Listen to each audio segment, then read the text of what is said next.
দেখেন বন্ধুরা, এই আটা দিয়ে কি তৈরি করব। এই আটা দিয়ে ঘোলা পিঠা, নাম শুনেছেন ঘোলা পিঠা? তাই আজকে এই এই আটা দিয়ে, গমের আটা, এতে আমি ঘোলা পিঠা তৈরি করব। আপনারা দেখতে থাকুন। হালকা সোডা দিয়ে দিলাম। একে ঘোলা পিঠা বলে, ঘোলা পিঠা নাম শুনেছেন ঘোলা পিঠা। তাই অবশ্যই অত লবণ অত লাগবে না, আরো কমা, বেশি লবণ হয়ে যাবে। বাস, ঠিক আছে। বাস, হালকা চিনি দিয়ে দাও, আর একটু চিনি দাও। কত এই তো হয়ে গেল। একটু হলুদ দিয়ে দাও, একটু হলুদ দাও। খাবে তা বলবে হ্যাঁ একটা জিনিস খাচ্ছি, হালকা। বাস, যথেষ্ট। ভালো করে নেড়ে চেড়ে নিতে হবে ময়দাটাকে। ভালো করে মিক্সচার করার পরে দিয়ে এবার পিঠা তৈরি হবে। এতে একটু আদা রসুন পেস্ট দিয়ে দেবো, আদা রসুন বাটা হালকা করে।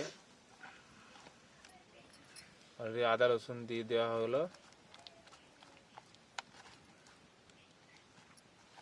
ভালো করে নেড়ে নিতে হবে, ভালোভাবে মিক্সচার করতে হবে, না হলে হবে না ঠিক। ব্যাস, এটা রেডি হয়ে গেছে। এবার আমি পিঠা তৈরি করব। এবার কড়াইয়ে তেল দিলাম হালকা করে। প্রথমে তেল না দিলে জিনিসটা লেগে যাবে। ভালো করে তেলটাকে এইভাবে ছড়িয়ে নিতে হবে।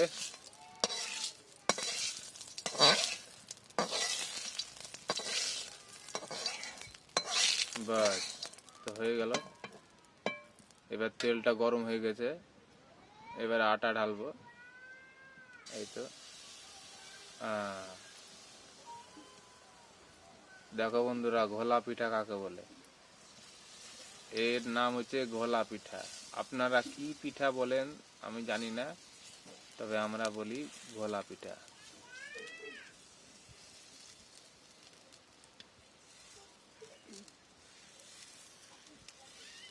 খুবই টেস্ট লাগে খেতে, টেস্টফুল হয় একদম। একবার বানিয়ে দেখবেন, কত মজা লাগবে খেতে একদম।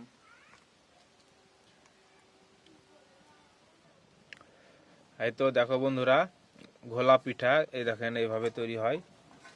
এই দেখেন, এই পিঠটা দেখেন কত সুন্দর, একদম কত সুন্দর লাগছে। এই যে দারুণ হয়েছে একদম, খেতেও খেয়েছে, টেস্ট একদম ভালো, সুন্দর টেস্ট একদম, খেতে ভালো লাগবে। এই